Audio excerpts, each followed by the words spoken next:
Most likely, every town that you and I have called home is still a living, breathing community, whether or not we're still there.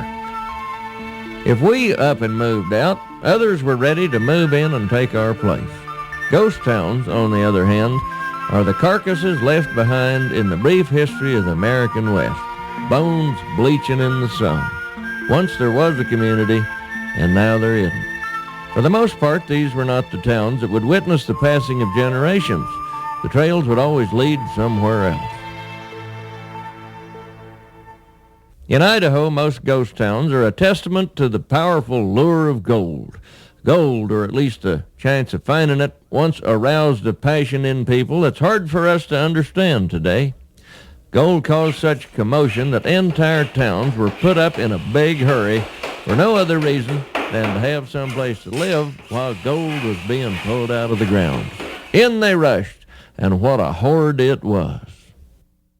Thousands of men in a new country practically without courts of justice or officers of the law, and entirely lacking the restraining influence of women, where not ordinary methods of amusement are found. The richest gold seems to be found in the most unhospitable spots on earth, places you would never want to live if you didn't have to. And even today, none of us would mind having a nugget or two, but gold fever isn't anything like it was in the middle of the 1800s. Everyday life was real difficult back then. So when word came about some big gold strike out west, where a man with a little luck could get rid of all his money worries in a few hours of digging, well, that's about all the encouragement a person needed. Off you'd go to the gold fields, even if you didn't have a real clear idea about how to get there exactly, or exactly what you was going to do when you did get there. You couldn't keep them down on the farm when they got a dose of gold fever. Men just dropped what they'd been doing from day to day and rushed off. Fields were left half plowed and farms deserted.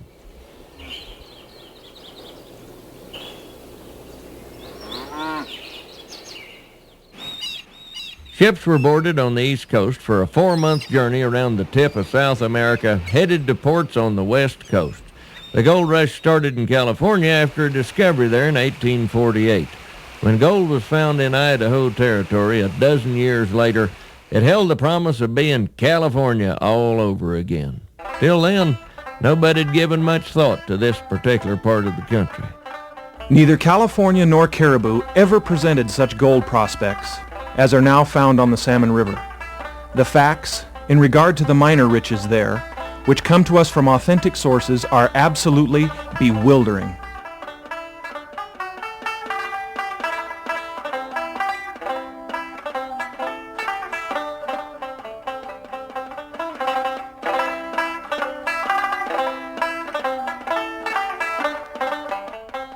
A good number of the miners whose gold fever wasn't cured by the mother lode in California made their way up here. Seemed like every gold seeker within 1,000 miles got here at once.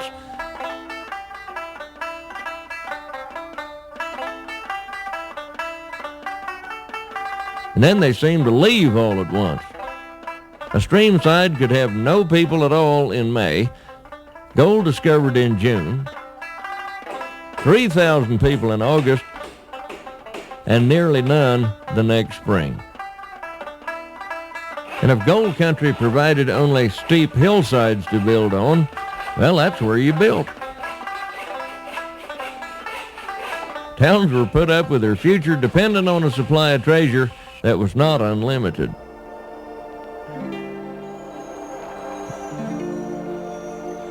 It could run out any time, and when it did, the settlers wouldn't be far behind. Few, if any of them, had come with the calculation of making permanent home here. All wanted to gather a good supply of gold and return to their old homes from whence they came.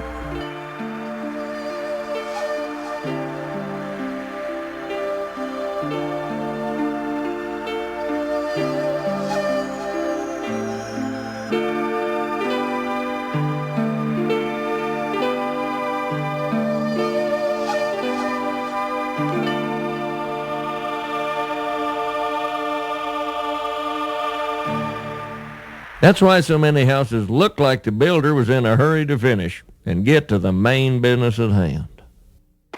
At richer deposits, towns started to take on a look that showed people planned on sticking around a while longer. The buildings became sturdier, and some homes, like the Stoddard Mansion in Silver City, would rival among the best in San Francisco. Several towns had fine hotels to handle the visiting gamblers, salesmen, and wheeler-dealers. Inside were welcome touches of elegance. Even by the standards of the Old West, Idaho Territory was remote, especially way back in the high mountain wilderness where the gold rush began, where settlers might not hear the news of the assassination of President Lincoln till 2 weeks after it happened. One of the big discoveries was in the summer of 1861 in the Salmon River country. By winter, 2,000 men occupied a town named Florence. Soon there were 5,000. A mining camp was a place of aching backs, calloused hands, and dream-filled nights. Idaho miners could be ex-fur trappers, Civil War deserters, poor farmers, or from any of 100 other walks of life. I found plenty of men who were not outwardly distinguishable from the trapper or mountaineer, but who, a year before, had been patientless physicians, briefless lawyers, and half-starved editors. It's true that most miners came and left without ever striking it rich, but even if the effort fell short, it was worth a try. Here, at least, a person had a chance to make more money than he'd ever seen before without being very smart, very skilled, or very educated. Each story about someone getting rich on pure luck kicked up gold fever a notch higher. There must be plenty more where that came from. Well, by the late 1860s, there were more than 100 mining communities in Idaho. Now, a camp is supposed to be temporary, and a town more or less permanent, but that distinction could get kind of blurry in these parts. Living conditions here could be terrible, and before there was time to build anything, the whole camp might be tense. Even after the town went up, the situation didn't improve a whole lot. It was dirty all the time, except when it rained, and then it was muddy. Horse manure in the streets, dead dogs. There were flies and mosquitoes. Disease spread easily. Scurvy was common since fruits and vegetables were seldom eaten. Men employed whiskey to make the discomforts more tolerable, but this created its own special dangers. Men had a habit of getting drunk at the saloons and shooting into stores and tents as they went by. I slept in the store on the floor, and to protect myself from the stray bullets fired by drunken men, I piled a stack of flour as wide as my bed and about 4 feet high. A lot of Idaho ghost towns are at high elevation, 5,000 and 6,000 feet, because that's where the gold was. Unfortunately, that's also where they have ferocious winters. In that first year of discovery, snow was 7 to 10 feet deep in mining country, and in some camps, contact with the outside world was nearly impossible. In Florence, it snowed 113 days that winter, till the trails were cleared so supplies could get through. Some miners had to survive on raw flour, tree bark, and boiled pine needles.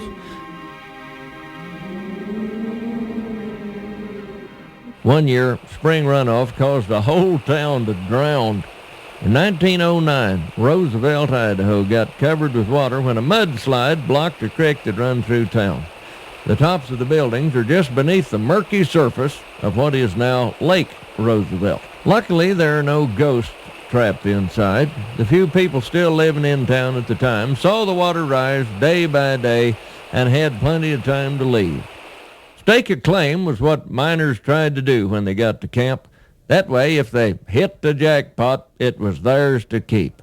But sometimes all the claims were taken up by the time a man got someplace, so he had to mine for someone else. $6 a day was considered a pretty good wage. Truth of it is, the merchants supplying the miners usually made out better, especially with prices that could hit $1 for a slice of bread. Miners found themselves rushing from gold strike to gold strike, from California to Canada, from Idaho to Montana, changing from young men with hope in their eyes to old men with hollow eyes, chasing that dream.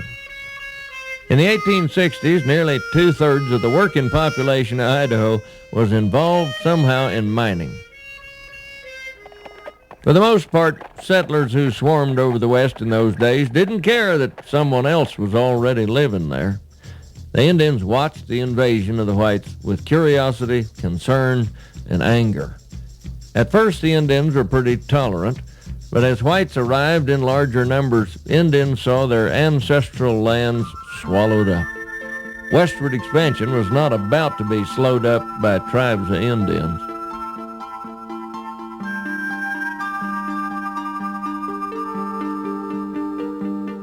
Our country is infested with these savages. They go where they choose, steal what they wish, and to add spice to their worthless lives, take the lives of good citizens. In 1877, the Nez Perce tribe under Chief Joseph were being forced out of their homeland because of white settlement. When some whites were killed by warriors, several bands of Nez Perce fled. The Army gave chase across the west.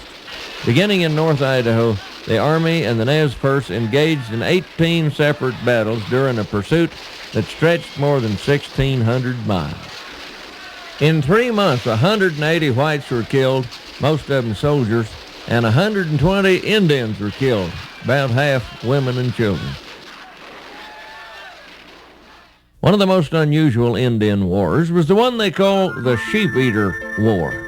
Sheep Eater was a name given to a small group of mountain Shoshone who lived in the roughest country a person could imagine. The name came from their most distinctive food item, bighorn sheep. In 1879, with the Nez Perce War fresh in everyone's mind, the Sheep Eaters were mistakenly blamed for killing 5 Chinese miners. More than 100 soldiers took out after them. The central Idaho mountains were so rugged, the Army never got close enough for there to be any real battles. During the entire Sheep Eater War, if that's what you want to call it, 1 soldier was killed and no Indians. The casualties were animals. The determined pursuit of the Indians over this hellish terrain caused the deaths of more than 60 mules and pack horses. The Sheep Eaters, never very many to begin with, eventually allowed themselves to be moved to a reservation further south. Oftentimes, the richness of a gold strike was exaggerated on purpose by over-enthusiastic newspapers or by supply towns looking to make a killing off the business boom. Thunder Mountain is a good example of gold seekers getting caught up in a frenzy that turned out to be more smoke than fire. It happened at the turn of the century when the public was in the mood for some big strikes like they saw 30 and 40 years earlier and were ready to believe any rumor. Well, that wasn't the case in the Boise Basin, though. Ton for ton, it gave forth some of the most valuable ore in the Northwest. Enough gold was torn out of the hillsides after discovery in 1862 that its total value today would be more than $1 billion. The only plots of ground left undisturbed are under buildings that were put up before anyone had a chance to dig. In just 2 years, the town of Idaho City had 6,200 people, 250 businesses, the largest city in the Northwest.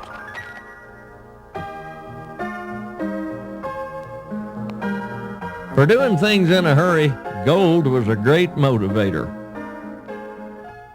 Buildings and mining camps were crammed together and made of wood, and the only thing faster than a mining town going up was one burning down. It was common for a town to catch fire, burn to the ground, rise completely from the ashes, and then burn again a while later.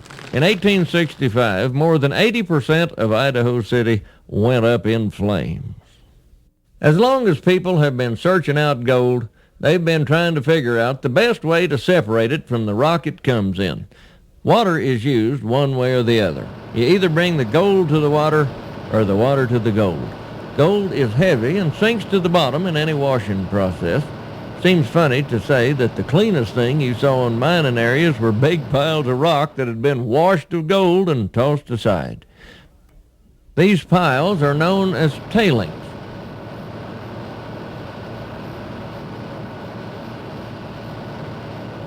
The whole business of mining was very time-consuming and troublesome. Impatient prospectors always believed there was richer ore just over that next mountain range that'd be easy to get at. Tomorrow would be the day they had always hoped for. Such is the restless, discontented disposition of the miner. Never satisfied with what he has, he's always ready to pack up and light out.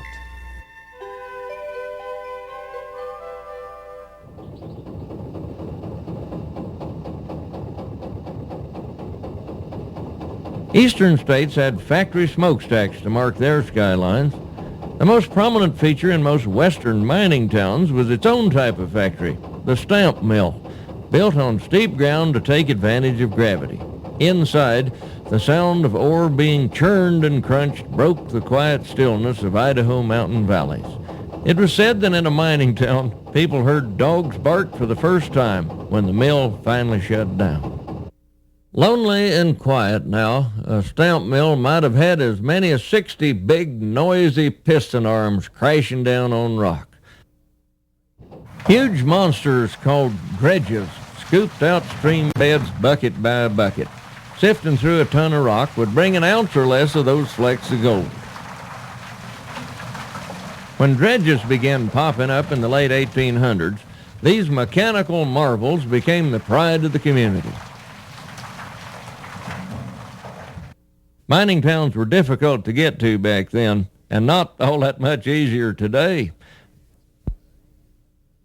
No roads, nearest railhead hundreds of miles away, treacherous narrow trails that clung to hillsides. Big pieces of mining equipment had to be broken down into sections to be hauled in. Steel cables a mile long and an inch and a half thick had to be threaded through teams of pack animals. The mysterious rock beehives, sometimes seen in mining areas, were big ovens used to burn wood down to charcoal. Then the charcoal was used to stoke furnaces that provided steam power and separated the gold from the ore.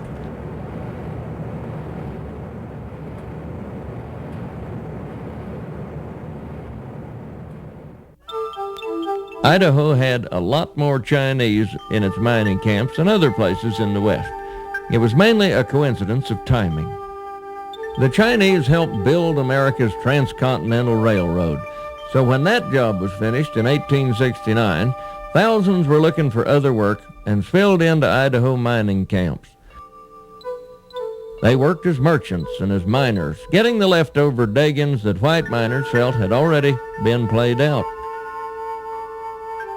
By the 1870s, more than half of Idaho's miners were Chinese. After they died and were laid to rest, their bones were eventually removed and sent to China for reburial. For all the good it can do a person, gold can bring out the worst in men too. And that's exactly what it did in a lot of towns. It wasn't only the gold itself.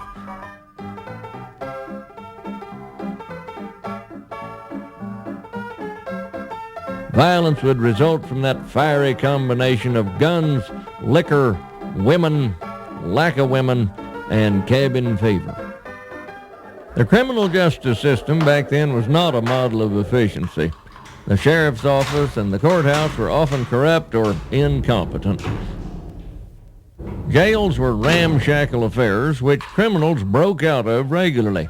In Idaho City, townspeople, fed up with crime, came close to storming the jailhouse and hanging some of the prisoners themselves.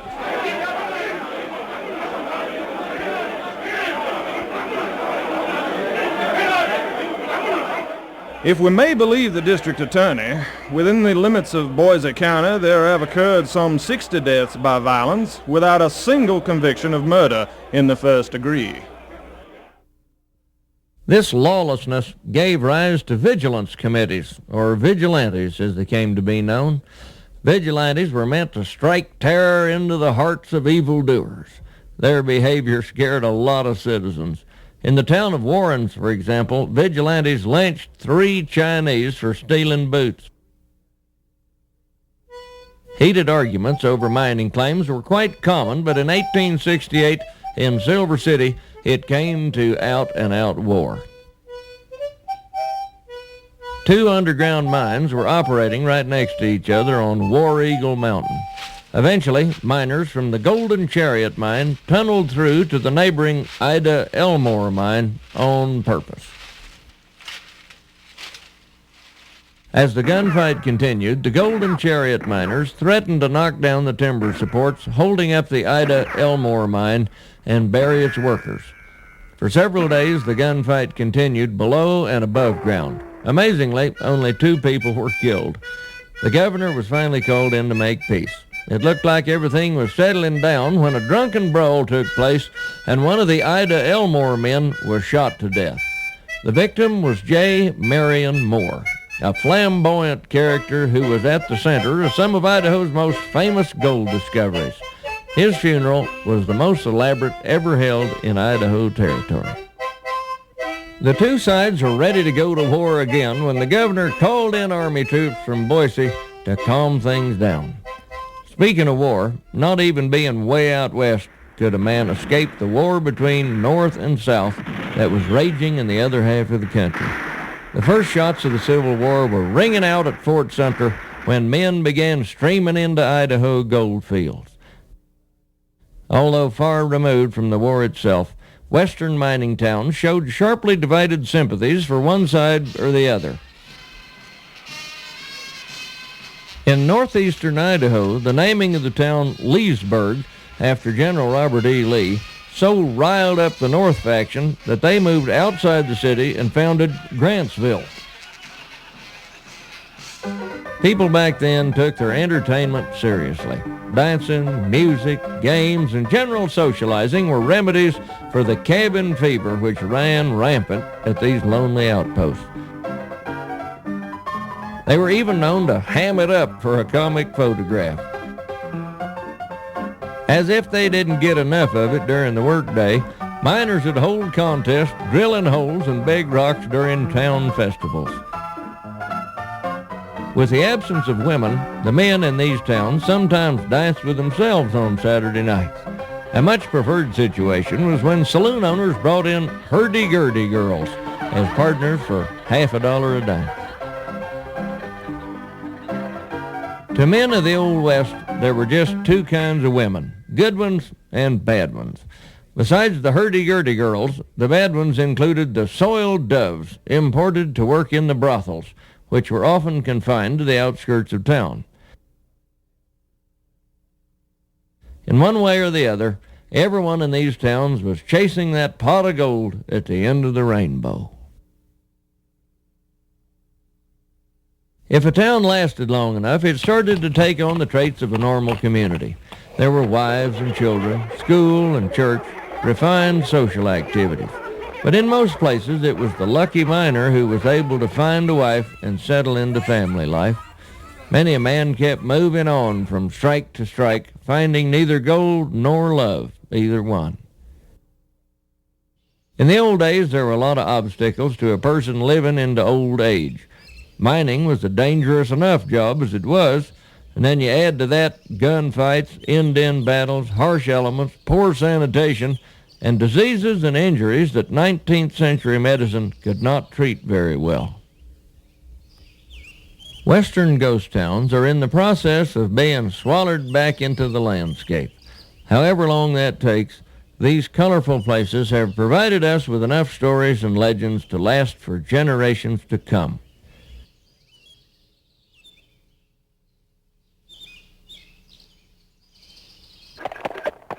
An immigrant party is supposed to have been searching for an Oregon Trail shortcut and got lost and found gold at some spot that people have been trying to locate ever since. Apparently, no one has ever found the lost Blue Bucket Mine, but in the process, the quest has led to many other discoveries. In the 1860s, in the Rocky Bar area of Idaho, early white miners came across the ruins of dozens and dozens of arostras and very little else. Arostras are an old method of extracting minerals where huge grinding stones are dragged over ore that needs to be crushed. Sometimes horses supplied the power, and sometimes it was water power.